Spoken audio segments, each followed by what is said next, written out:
overcome the crisis. A second reflection on a more fundamental level.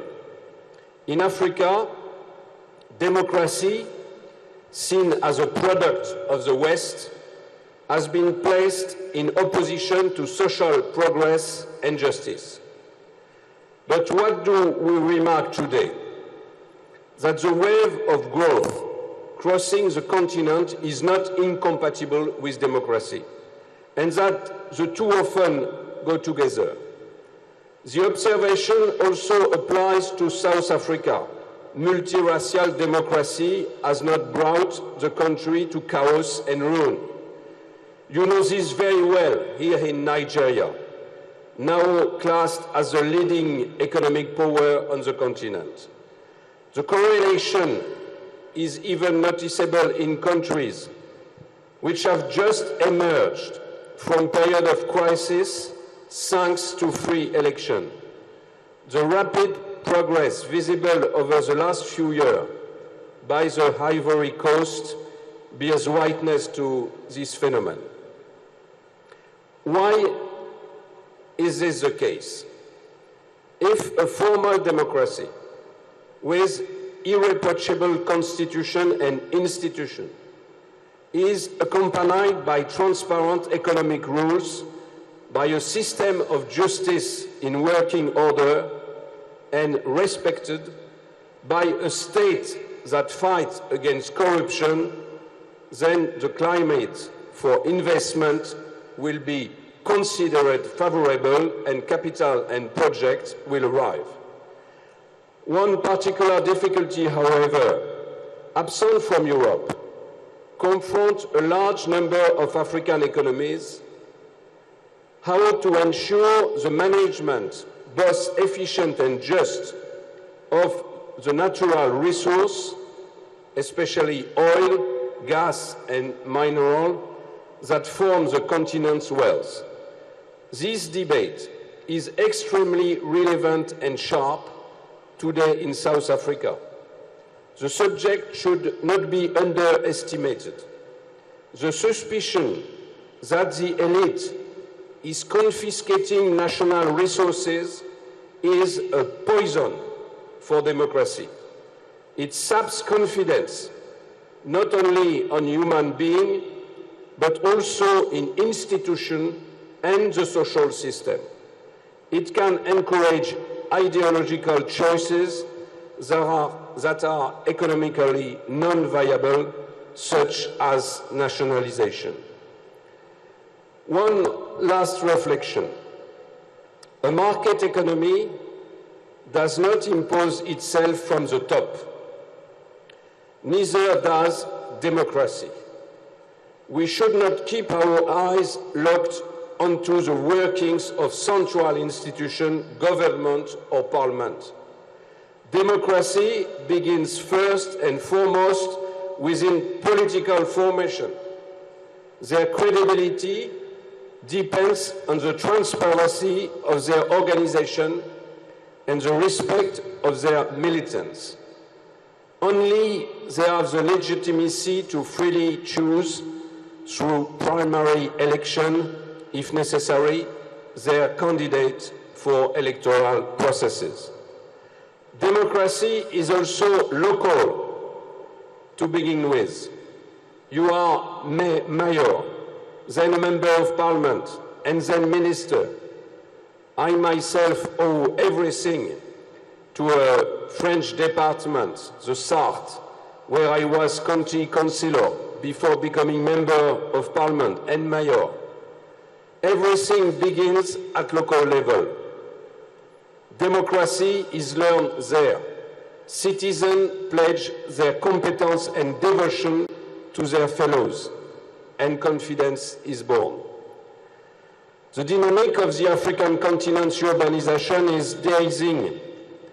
Your megapoles sometimes have a larger population than one European country. There are as many inhabitants in Lagos as in Finland, Norway, or Slovakia. Ambitious development projects are decided that have a direct impact on people's lives. Protests movements always stem from local conflict, badly managed local projects, becoming national crises by means of internet and social network. That is why it is absolutely vital to associate the local population with decision-making, consultation and participation from the primary school of democracy. African democracy stands at the threshold of extremely important events. The electoral season has started this year, notably in Guinea-Bissau and Mauritania. Observers are watching carefully the situation in the Central African Republic, a country which, more than any other, has an urgent need of stable civil institutions, democratically elected. In 2015, influential countries will be called on to renew their head of state, particularly in West Africa, in Nigeria, of course, but also in Guinea, Togo, Ivory Coast, and Burkina Faso. All these elements leave me feeling optimistic.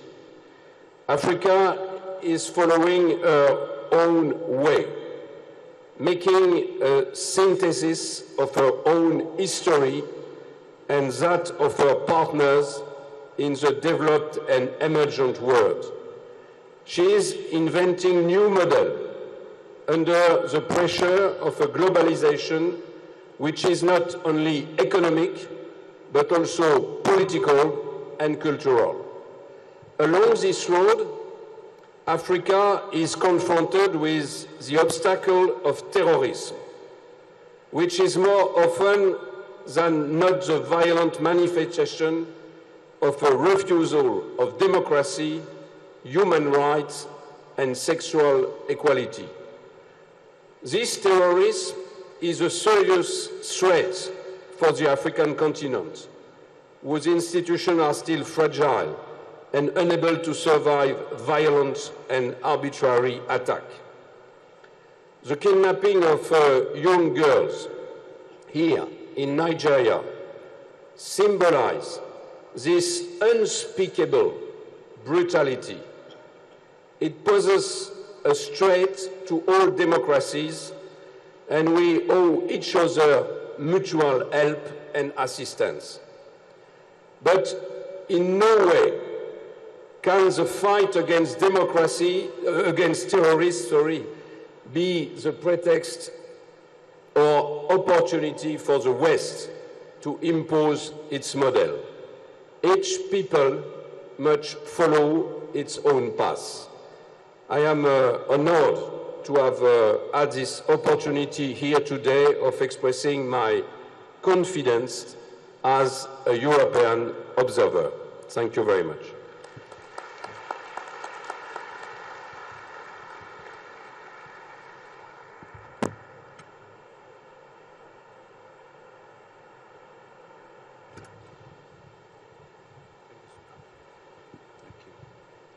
We thank Prime Minister Fillon for his statements.